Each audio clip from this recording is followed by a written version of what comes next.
Oriol Vilella, músic, Un fill més una filla.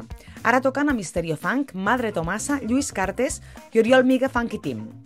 La xarxa social que prefereix per comunicar-se i informar-se és el Twitter. Avui l'avatar que descobrim és el d'ell. Com vas descobrir el Twitter?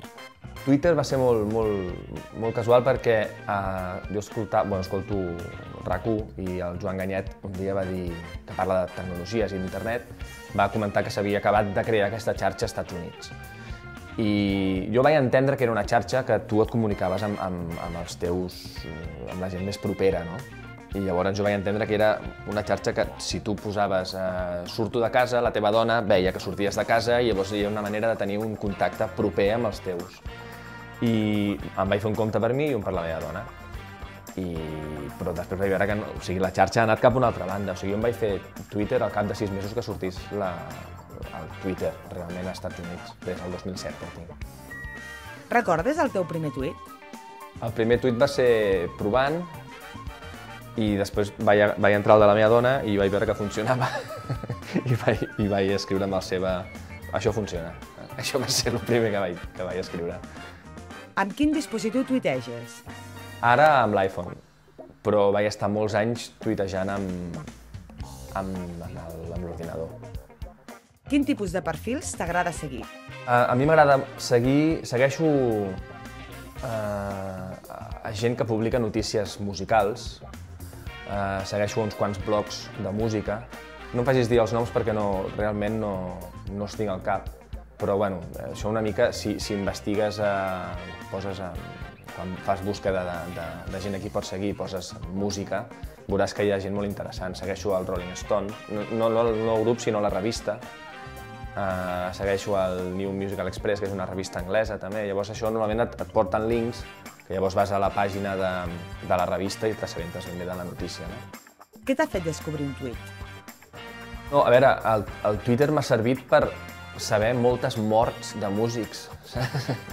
Moltes. És a dir, moltes vegades et lleves i el primer que reps és una mala notícia, no? En plan, s'ha mort John Lord o s'ha mort, saps allò, la Whitney Houston.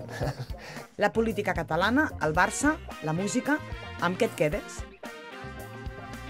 Jo m'assabento per les meves inquietuds polítiques, segueixo tota una sèrie de gent que m'informa del que està passant a Catalunya, no? El tema de la independència i tal, que m'interessa molt.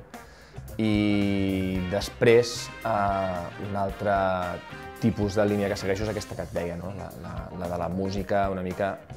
Jo em quedaria sobretot amb el tema musical i en el tema més polític, doncs amb el tema això de Catalunya. Va haver una època que vaig estar molt també dintre del tema de la política andorrana, però és que no dona de sí, saps? Em sap greu, però no dona de sí. Qui o què consideres un spam?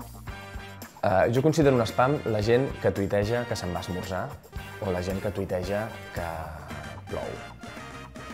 Saps?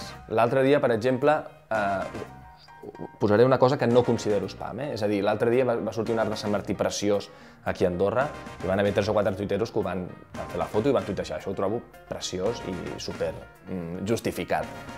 I per acabar, a qui ens aconselles seguir el Twitter? Us aconsello seguir fervorosament el Quimi Portet.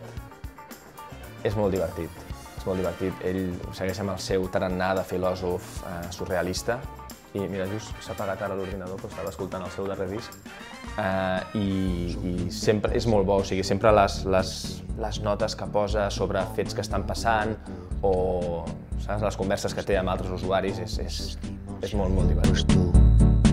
Si em tires pedres tinc por del xai vull la llar.